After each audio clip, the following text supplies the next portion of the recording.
já há, dentro da hierarquia que sobe no bolsonarismo, um entendimento que é geral, de que o Bolsonaro pode te usar e te largar a qualquer momento, como ele fez com absolutamente todo mundo. Tá pintando uma geração de pessoas muito interessantes. E essas pessoas começam a falar de coisas novas. Você não tem a cena. E nem vai ter, cara. Porque ainda o público que vocês têm é um público boomer. Muito pouco curioso. Então vamos lá, galera. É o seguinte. Por conta dessa nossa... Vamos colocar aqui. Dessa nossa abertura para o novo. E para o nosso código de... O MBL é muito louco, isso. Ao mesmo tempo que nós temos uma abertura caótica para o novo, gigantesca, nós também somos extremamente ordenados e hierárquicos. Sim. O MBL, pega o símbolo do Yin Yang. O Riso vai pegar o MBL, e isso eu vou começar pra essa direita, pro Kim Paim, coitado, que agora tá tentando, né, desesperadamente imitar a gente em tudo, e imita mal feito, porque no fim, desculpa, Kim Paim, nunca será Renan Santos. Você nunca será, tá? Pode fazer as piadas. Se for isso aqui que tá aí, tá? O Yin Yang, isso aí é um princípio milenar e é ferrado, cara. E conciliar essas coisas é uma coisa que eu nunca vou conseguir chegar nesse equilíbrio. Você que tá seguindo, você tá vivendo, você nunca vai conseguir. Nós nunca vamos chegar nesse equilíbrio perfeito. Agora nós podemos buscar esse equilíbrio. Nós temos que buscar esse equilíbrio o tempo todo, entendeu? Então, o equilíbrio entre a hierarquia, a ordem, o elemento essencialmente masculino, tem que estar quebrado pelo caos, pela criatividade, que é o elemento essencialmente feminino. E isso é complicado porque essas duas coisas vivem em tensão. Isso vive em tensão. Então, essa vibe, essa energia, ela será, ao meu ver, a base da construção nossa como projeto político. E é por isso que, às vezes, o rótulo direita, como ele é entendido pelas pessoas, naturalmente a gente tem um elemento ordenador muito forte. Mas ele não pode ser forte o suficiente dentro da nossa organização para derrubar as subjetividades e esse elemento caótico criativo. O bolsonarista nunca vai entender isso. Nunca vai entender isso. Porque o bolsonarista, ele nem ordena de verdade e ele sempre reprimiu esse caos. Isso, na verdade, a definição dele, tá? Não é nem como ordenador, é como um repressor do caos.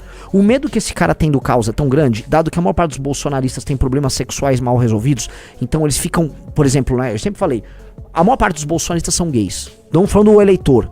Eu tô falando dos porta-vozes, dos políticos bolsonaristas. Eles são gays enrustidos. Então, como o bolsonarista, em grande medida, é um gay enrustido, ele tá lutando pra reprimir um lado caótico que ele tem medo. Então, o bolsonarista, por ser um gay enrustido, ele tá...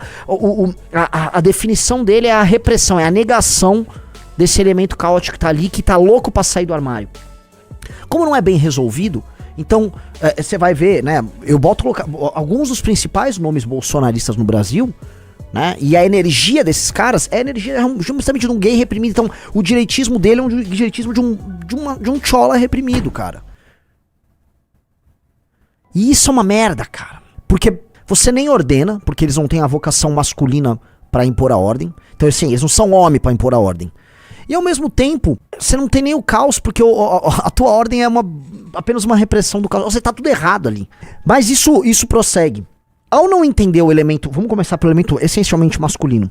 Ao não entender o elemento profundamente masculino do estabelecimento de hierarquias e da construção de uma cultura de palavra, uma cultura interna de palavra, uma cultura interna baseada na hombridade e no sacrifício mútuo, que está na gênese dos bandos masculinos dos indo-europeus. Você vai pegar lá com os germânicos, os Mannerbund, mas é a ideia do Corios, a ideia do Corios, do bando jovem, o bando jovem ancestral, com seus vínculos quase de sangue entre um grupo pequeno de homens que se aventuram pelo mundo.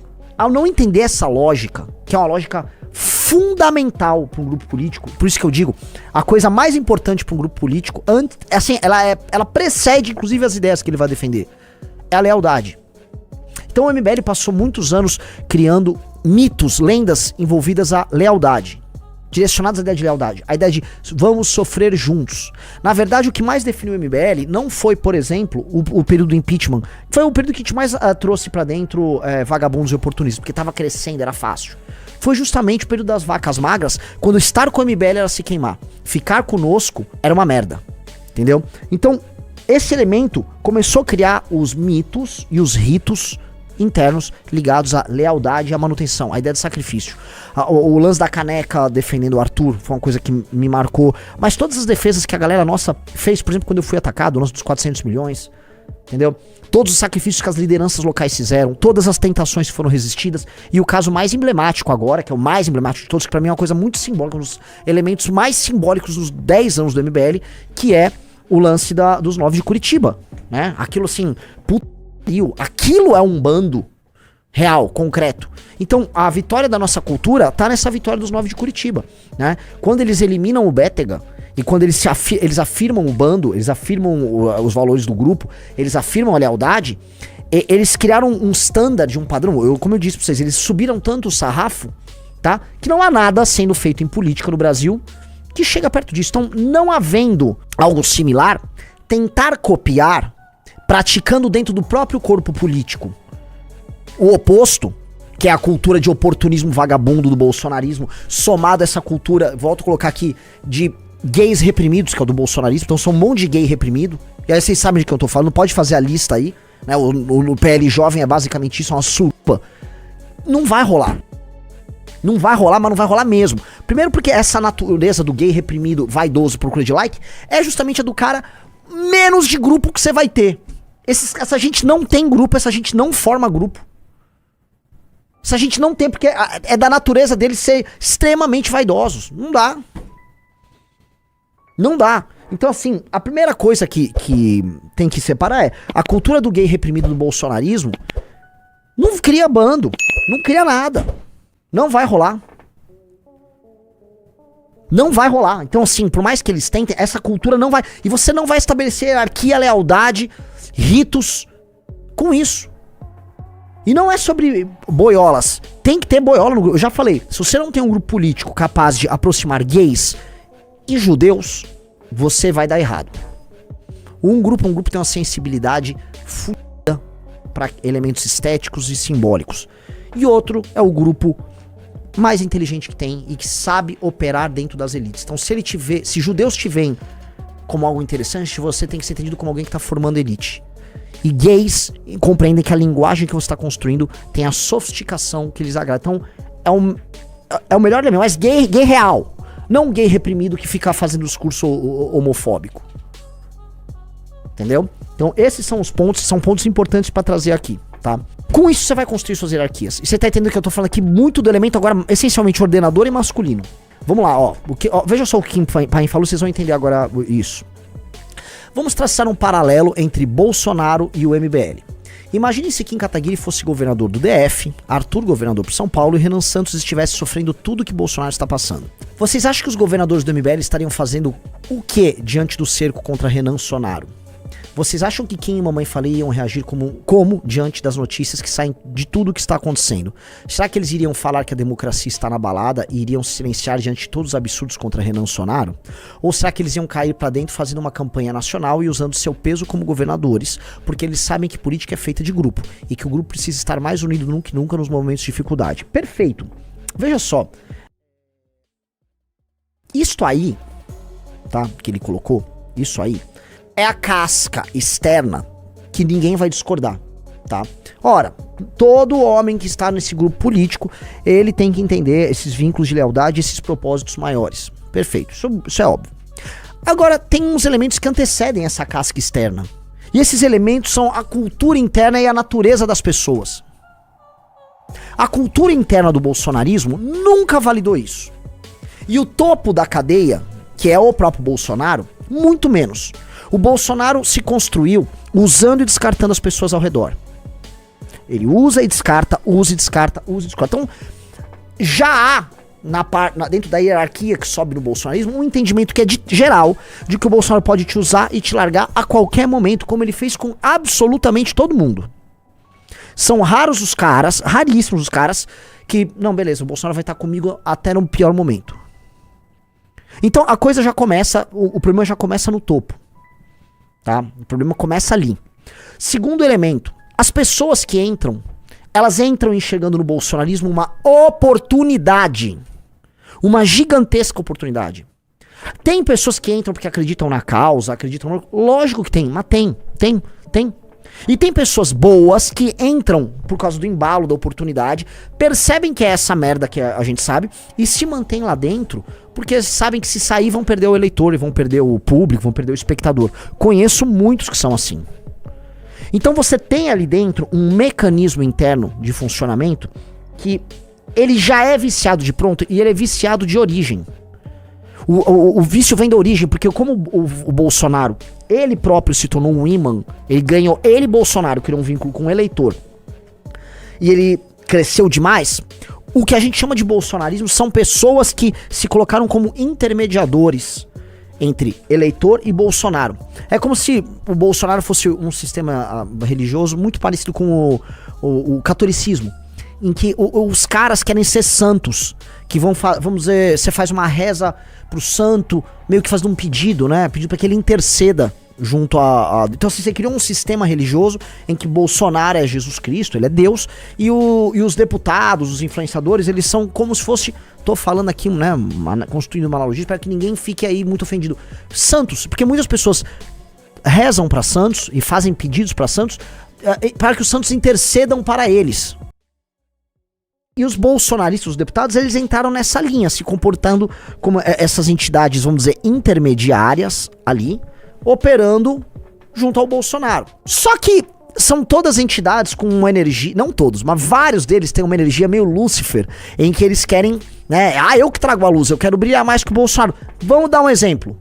A primeira entidade luciferiana ali dentro do Bolsonaro, Joyce Hasselman. A Joyce Hasselman, ela se achava maior que o Bolsonaro e maior que os filhos. Tanto que ela falava, eu sou a Bolsonaro loira. E eu achava muito engraçado porque o Bolsonaro era loiro também. Então o que ela tá falando?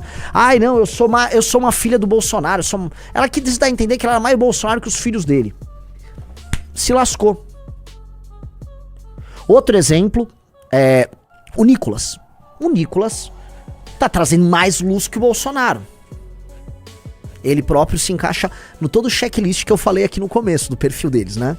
Tec, vaidade.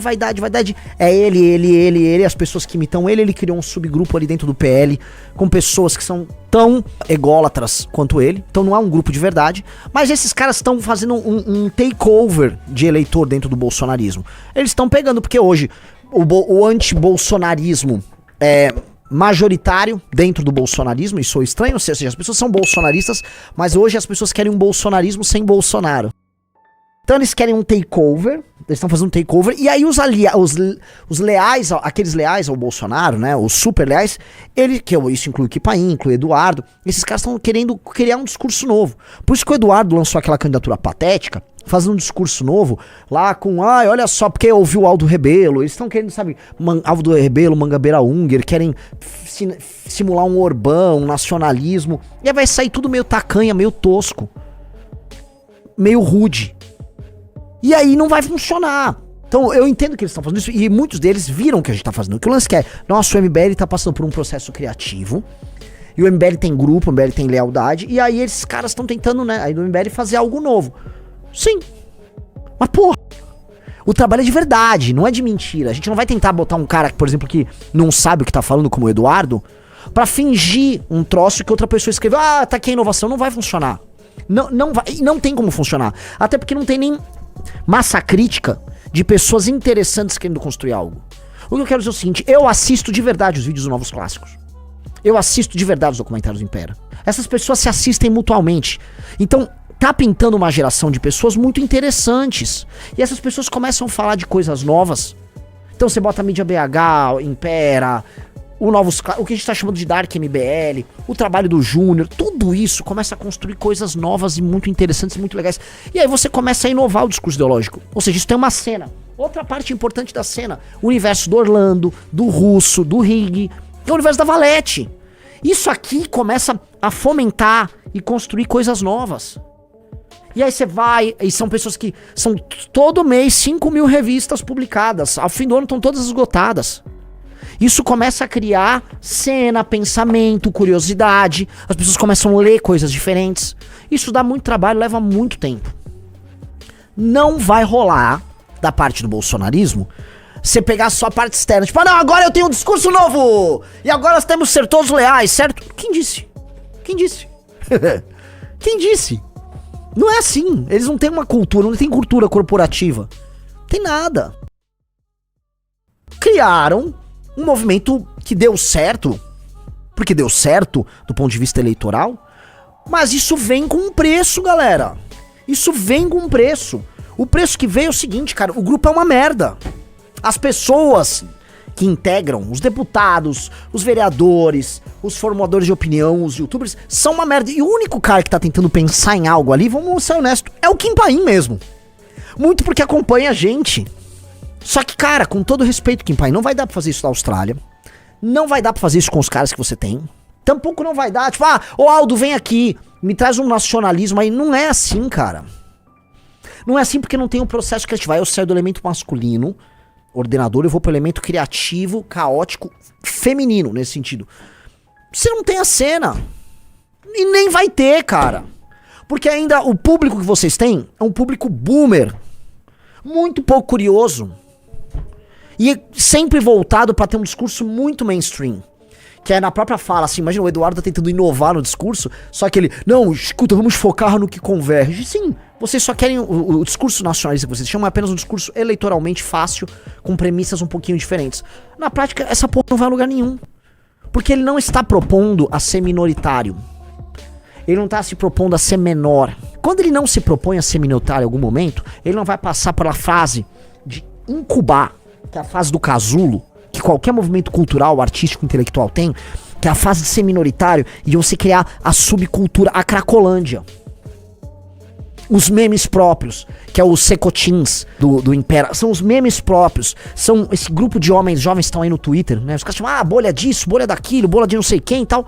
Que é, quando eu abro o Twitter eu vou ver, sei lá, uma piada sobre o casal gay Pessoa e Antum.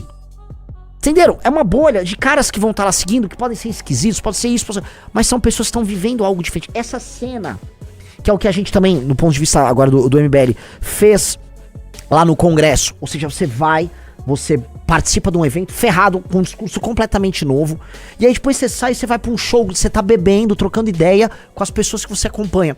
Tudo isso gera uma cena. Você não vai fazer isso com a galera boomer. Não vai. Não vai.